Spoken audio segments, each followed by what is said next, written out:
بسم اللہ الرحمن الرحیم فنعم المولا ونعم النصیر رب اشرح لی صدری ویسر لی امری واحلل عقدۃ من لسانی یفقہوا قولی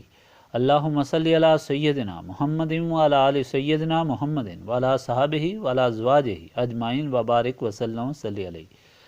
الحمدللہ، اللہ تعالیٰ جل جلالہ کا لاکھ لاکھ شکر ہے کہ مالک الملک نے آج پھر ہمیں اپنی رضا کے لیے اپنی یاد میں محبت میں یہاں جمع ہونے کی توفیق اور موقع عطا فرمایا۔ لاکھوں اور کروڑوں درود اور سلام سرور انبیاء حبیب خدا حضرت محمد مصطفیٰ صلی اللہ علیہ وآلہ وسلم پر، جن کے طفیل یہ کرم ہوا۔ سامعین کرام، اللہ تعالیٰ نے قرآن پاک میں ارشاد فرمایا ہے، یا ایھا الذین آمنوا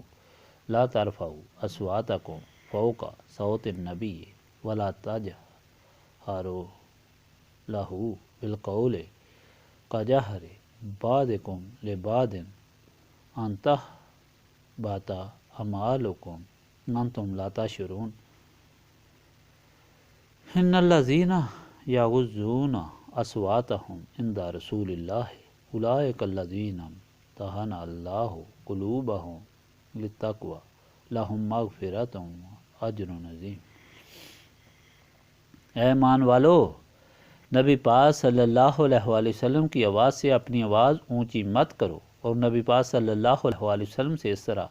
سخت بات نہ کرو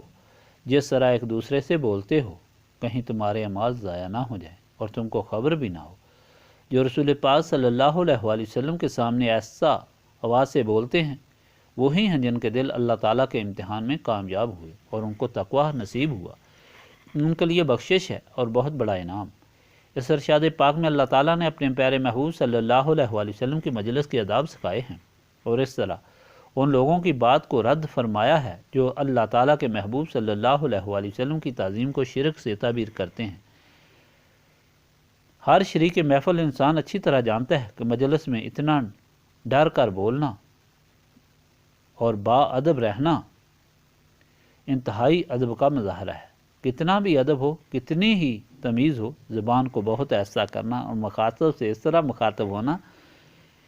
کہ اور کسی سے اس طرح نہ ہو، یہ بات ظاہر کرتی ہے کہ یہ ادب انتہائی بے مثال ہے کہ کہیں ملتا نہ ہے اور کسی کا کیا جاتا ہے، یعنی انتہا کی تعظیم اور انتہائی ادب ہے۔ یہ ہے وہ ادب جس کا اللہ تعالیٰ خود اپنے پاک کلام میں اپنے بندوں کو حکم دے رہا ہے کہ میرے محبوب صلی اللہ علیہ وآلہ وسلم کی شان معمولی نہیں، وہ وحدہ لا شریک کا محبوب ہے۔ وہ تو وہ ہستی ہے جس کے لیے ساری کائنات بنائی گئی ہے، جس کے باعث ساری کائنات کو پالتا ہے، اور اس کی عزت حفاظت قادر مطلق کو اس قدر پسند ہے کہ اس کے سامنے اونچا مت بولو، خبردار اسے اپنے جیسا خیال کرو، اور اس طرح بات کرو جس طرح تم ماں باپ اور کسی بڑے سردار سے کرتے ہو، بلکہ سراپا عجز و انکساری سے حاضر ہو، بڑی خاموشی اور ادب سے رہو،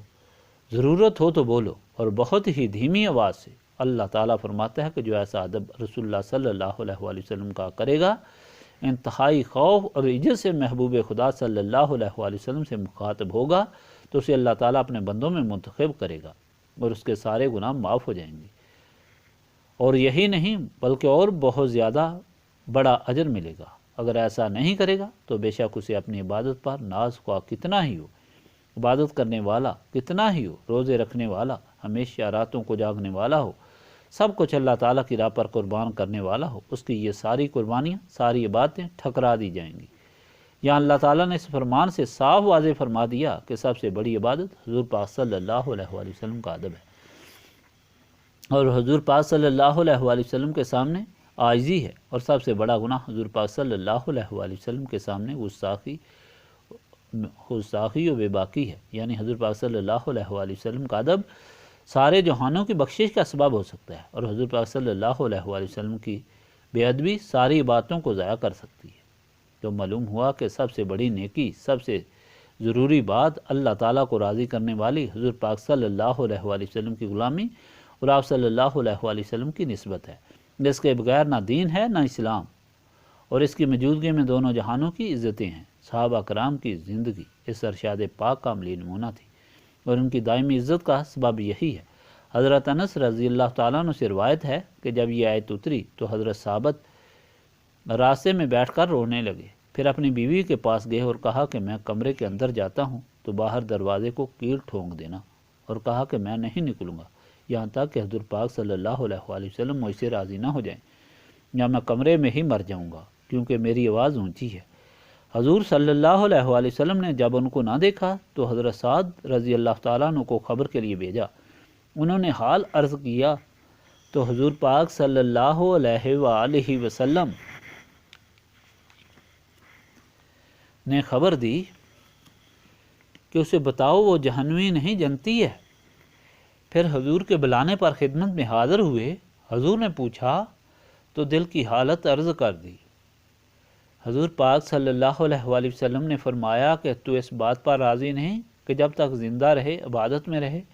تو وہ بہت خوش ہوئے۔ سارے صحابہ ان کو جنتی خیال کرتے اور عزت کرتے۔ پھر حضرت ابوبکر صدیق رضی اللہ تعالیٰ عنہ کے زمانے میں مسلمہ کذاب کے مقابلے میں بڑی بہادری سے شہید ہوئے اور کفار کو مردار کیا، اور اپنے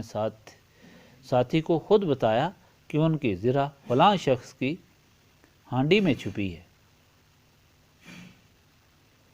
اور کچھ رقم فلاں جگہ ہے، چانچہ انہی جگہوں سے ملی اور خیرات کی گئی۔ سامعین کرام، اللہ تعالیٰ کا فضل ہے کہ اس نے ہمیں اپنی عبادت کی توفیق دی۔ ہمیں یہ سمجھنا چاہیے کہ عبادت نسبت رسولی صلی اللہ علیہ وآلہ وسلم کے ساتھ قبول ہوتی ہے ورنہ مردود ہے۔ اب شروع کریں۔ بسم اللہ الرحمن الرحیم۔